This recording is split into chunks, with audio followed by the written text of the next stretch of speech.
What's up, and welcome back to Interpreting the Stars, where today we are bringing it back to our Chucky marathon of films with Cult of Chucky. Remember now, this is my first experience with all of these movies, and with Cult of Chucky, that kind of ends the marathon, as it were. I know next week I'm taking a look at the remake of Child's Play, but this was the last of the classic films. At least for now. We all know that they're going to keep on making them until we're all dead.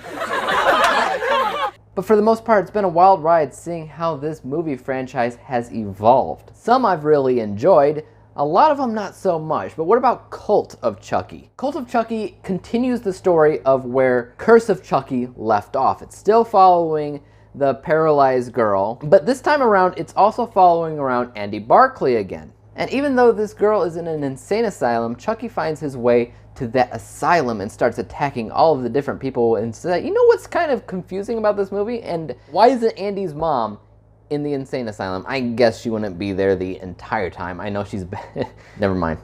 Just thinking out loud.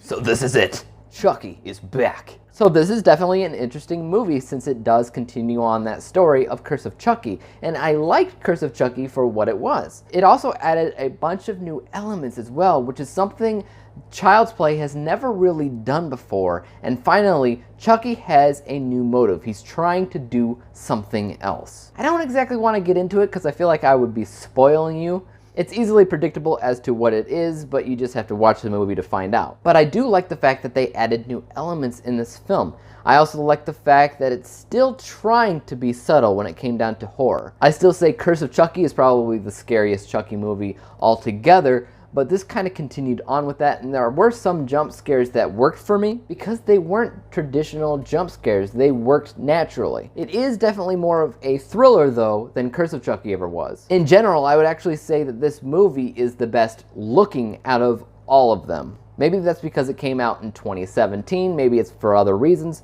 but there are some really great visuals when it comes down to lighting, when it comes down to colors, when it comes down to some effects, when it comes down to the animatronic and puppetry work. I did complain about some of the animatronic stuff done in the last movie, but it feels like it's back to what it should have been in this movie. Cinematography, camera work, that really looked good from beginning to end. With Curse of Chucky, it looked really good towards the end of that movie. However, with this movie, it was good from beginning to end, so it's getting a lot of good points behind the scenes. Even some of the editing work with transitions felt unique and worked really well for what it was going for. I contribute a lot of great technical areas to be found in this movie specifically. It's probably the best movie on a technical level. It's not my favorite of the series. That's probably Bride of Chucky. However, it is up there because it is made very, very well on a technical level. But as far as negatives go, it's pretty much the same negatives as the last three movies. Continuity, continuity, continuity. Once again, they reference Jennifer Tilly because Jennifer Tilly is in the movie, and she's playing Tiffany Valentine, who was Brad Dourif's Chucky's girlfriend before he turned into the doll. And of course, Tiffany Valentine looks exactly like Jennifer Tilly,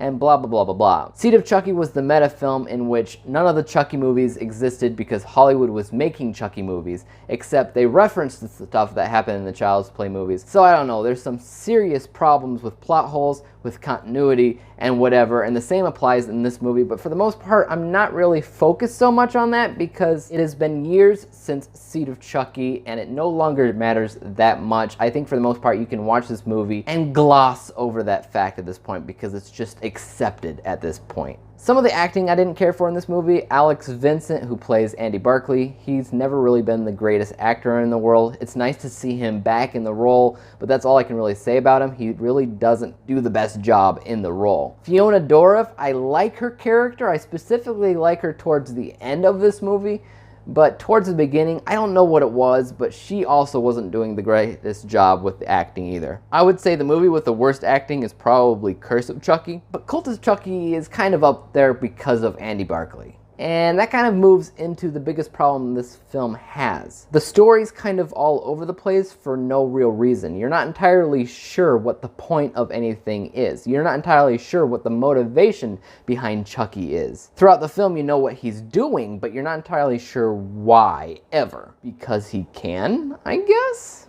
It's just not strong enough of a reason. Plus, just like Child's Play 3, Andy Barclay seems to be in the movie because he can be, and he's actually taking away from the real story at hand with Fiona Dourif, with her character and whatever. If you want to focus on Andy Barclay's side, great. If you want to focus on Fiona's, great. You can't do both. You just can't, because it's lopsided. I don't know who the main character is. They're both trying to do something, and I'm not entirely sure which one's more important. Chucky's trying to do something too. I'm not entirely sure which character is most important in this film, because it's confusing. It's not a cut and dry story. There's too much happening for no real reason. That being said, the movie is done very, very well on a technical level. Like I said before, pretty much everything in the behind the scenes category was scored perfectly. What did I score this? 72 out of 100 possible stars, 72%. And where does that rank in my Chucky marathon of films? In second place, right below Bride of Chucky and right above